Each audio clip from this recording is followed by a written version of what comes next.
The question says that a battery of EMF 10 volt and internal resistance of 3 ohm is connected to a resistor. If the current in the circuit is 0.5 ampere, what is the resistance of the resistor? What is the terminal voltage of the battery when the circuit is closed?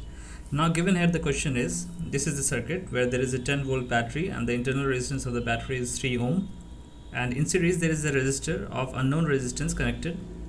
We have termed it as RO, and we have to find out what is the terminal voltage across the battery of the circuit. So we can apply Kirchhoff's loop rule over here that says that potential difference across a closed loop is always equals to 0 in a closed circuit. Now we can start from the battery over here from this point. Now from this point moving leftwards towards the direction of current, we can see we have met here a negative of 10 volt, so we will write minus 10 volt.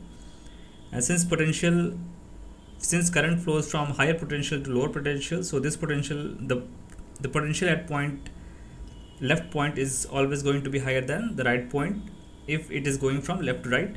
So it would be written as potential difference across the resistor R can be written as R times I, that is this one. Similarly across this resistor also, moving here, we can write it as I times 3 ohm.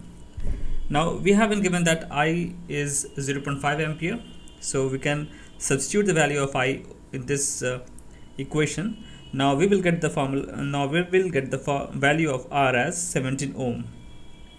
Now we have to calculate the voltage across this cell, that is this cell.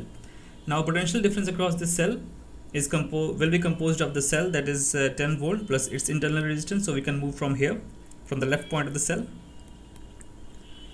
Now it is 10 volt minus, since we are moving in the opposite direction of the current flowing, so we will get here the lower potential, so it would be equal to minus of 3 times the current, that is 0.5 ampere. So we will get a value of 8.5 volt across this battery. Thank you.